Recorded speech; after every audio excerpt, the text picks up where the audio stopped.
Fly this helicopter and I'll marry you. CEO Cassandra Hale laughed, her voice echoing across the gleaming rooftop of Hale Aeronautics she didn't mean. It, of course, at least not in the way the gathered executives interpreted it to them. It was merely another demonstration flight, another way to humiliate someone who didn't belong in her world, and the man she said it to a janitor, a nobody, a man pushing a mop bucket across the polished rooftop tiles because someone spilled champagne during the company's anniversary celebration. His name was Arin Ward, a quiet, unbothered figure with sleeves rolled to his elbows and eyes that watched everything without ever giving away thoughts people rarely noticed. Him, and when they did, it was only to wave him aside, but Cassandra had noticed him that morning, not because of his face or his work, but because of a whisper among the employees that he wasn't like the other janitors, that he didn't act like someone defeated by life. He moved with the calm precision of someone used to pressure, someone who had known responsibility far heavier than a mop. Cassandra, amused by the idea, decided to test him publicly. She thought it would be funny. A CEO challenging a nobody to fly one of the most sophisticated helicopters in the region, the Vortex X9, her company's pride. She expected the man to stutter, blush, decline, maybe run off. She expected laughter. What she didn't expect was his reaction. Arin simply looked up, met her eyes, and blinked once. Fear, no confusion, just acknowledgement, as if she were a student asking a teacher a question he'd answered 1,000 times. The executives snorted. Cameras came out. Someone whispered, "This will be good." Cassandra smirked and crossed her arms, enjoying the attention as her red hair whipped in the wind. "Come on," she taunted. "If you can even start it, I'll double your salary then." With a dramatic pause, she added the line that would later haunt her. "Fly this helicopter and I'll marry you." Laughter erupted. The board members clapped sarcastically. The CFO asked if HR would need to update the company handbook. Cassandra waved them off. It was just a joke, after all, just entertainment. But Arin didn't laugh. He didn't grin. He didn't shrink. He simply walked forward. The rooftop fell silent. His boots echoed against the metal surface of the helipad. Each step unhurried, deliberate, controlled. Cassandra's smirk faltered. "Wait, he's actually," whispered one of her executives. Arin placed one hand on the helicopter's door, his fingers tracing the cold metal as if greeting an old friend. Cassandra's pulse quickened. "A strange mix of concern and fascination, sir," she called out, her confidence wobbling for the first time. "You don't have to, actually. Try, it's dangerous." And expensive. Arin opened the door with a single smooth motion. "It's fine," he said, his voice low and steady, the kind of voice that held no arrogance yet somehow commanded the space around him. He climbed inside.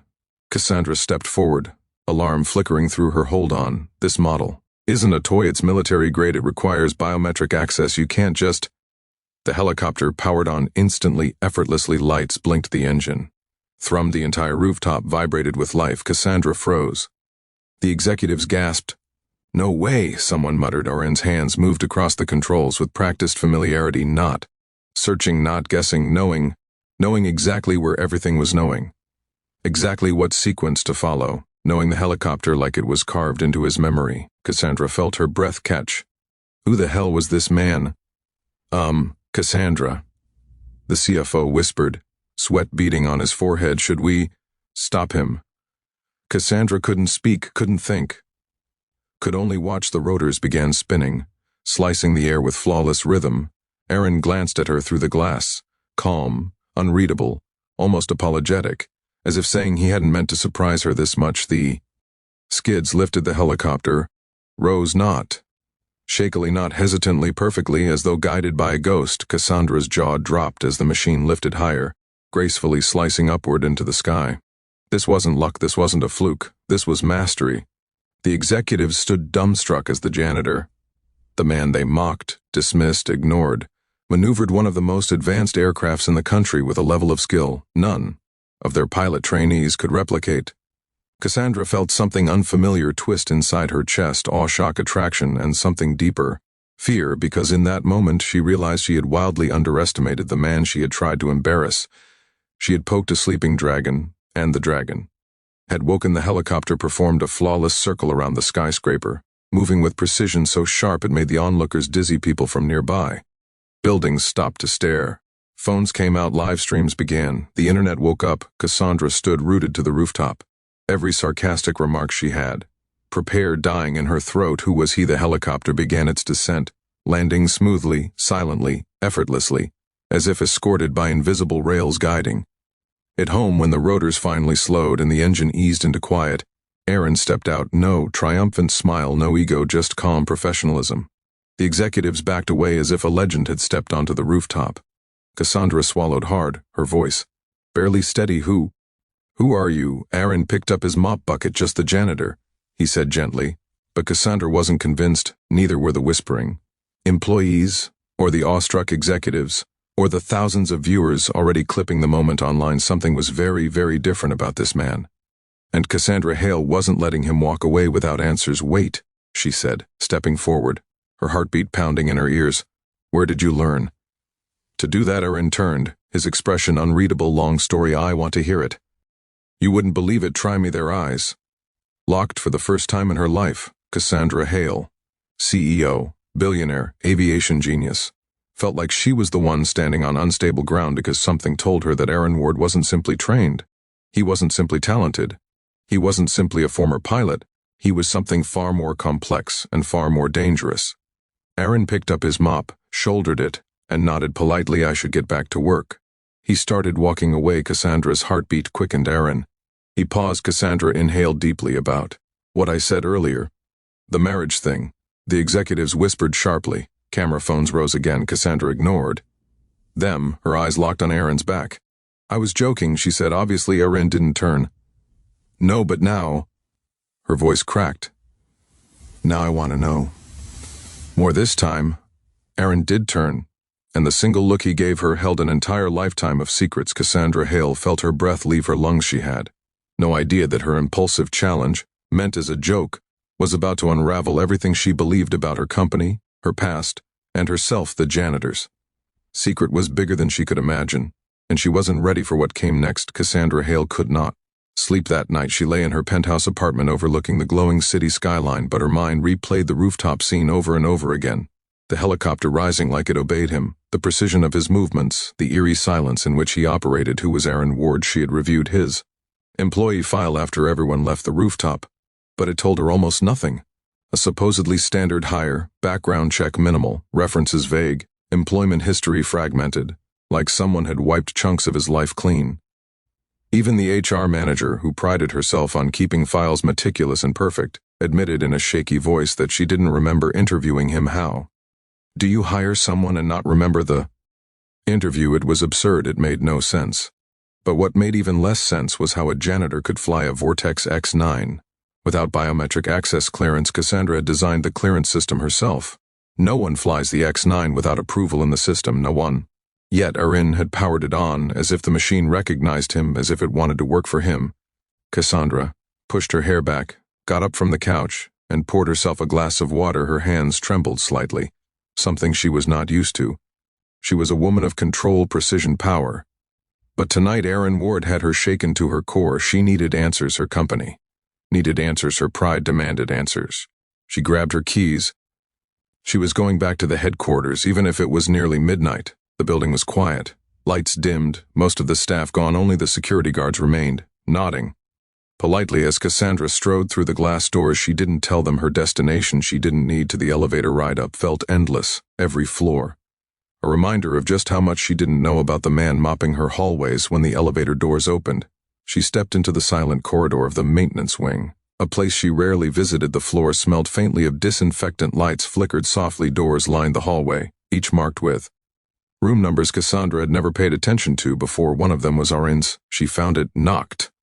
Once silence. Knocked again. Still nothing.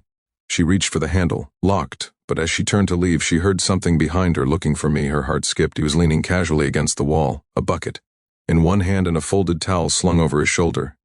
No surprise in his expression, no annoyance, just calm awareness, like he had known she'd come.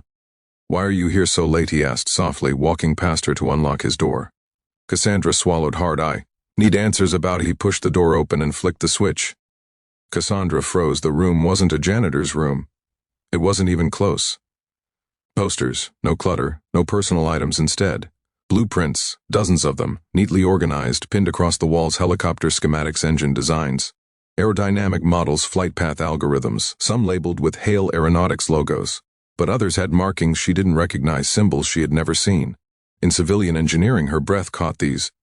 "How did you get these?" Arin didn't look at her. He hung the towel on a hook, set the bucket aside, and walked deeper inside. "I draw them," he said, "most of them. Anyway." Cassandra blinked rapidly.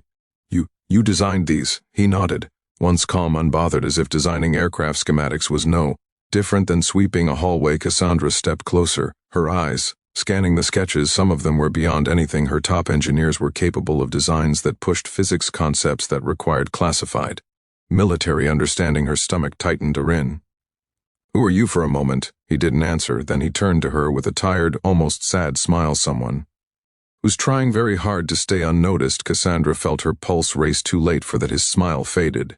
He gestured at the wall of blueprints. "These can't exist, not publicly. I trusted that working here would keep things quiet." "Working as a janitor," Cassandra said, confused. "That's your way of staying. Hidden people don't question the invisible," Arin replied, "simply the ones who mop floors, empty trash, repair lights. Nobody asks about their past." Cassandra swallowed. "But you flew an X-9, like a training exercise." "It was," Arin said, "years ago, training for what." His silence told her she was touching a part of his life he had buried deep. Cassandra stepped closer, unable to stop herself. "Arin, I need the truth." He finally met her eyes, and for the first time since she'd met him, she saw something flicker beneath that calm exterior: pain, regret, and something darker. "I wasn't just a pilot," he whispered. "I was a ghost." The words hit her like a punch. A ghost, a pilot for missions that don't officially exist, aircraft that don't officially exist, and decisions that no human should have to make. Cassandra's breath trembled. "You were military, beyond military." His voice grew quieter. "I walked away. I erased myself, hid where no one would look." Cassandra sank slowly onto a small metal stool near the wall. Her mind swirled with shock, awe, fear, but also admiration, and something she wasn't ready to admit. "So, when I challenged you," she whispered. "I knew I shouldn't," he said, cutting her off gently. "But I also knew the helicopter, and it felt familiar." Cassandra let the truth settle in her chest. This man, this janitor, wasn't just talented. He was elite, classified, dangerous, and he had chosen to live as if he were invisible. "Arin," she whispered, her voice trembling, "why reveal yourself now?" He shook his head. "I didn't mean to." Cassandra's throat tightened.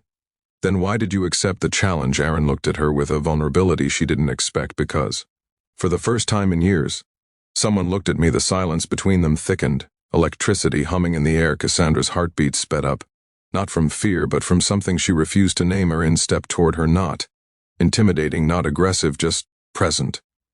"But now," he said quietly, "you've seen too much." Cassandra stiffened.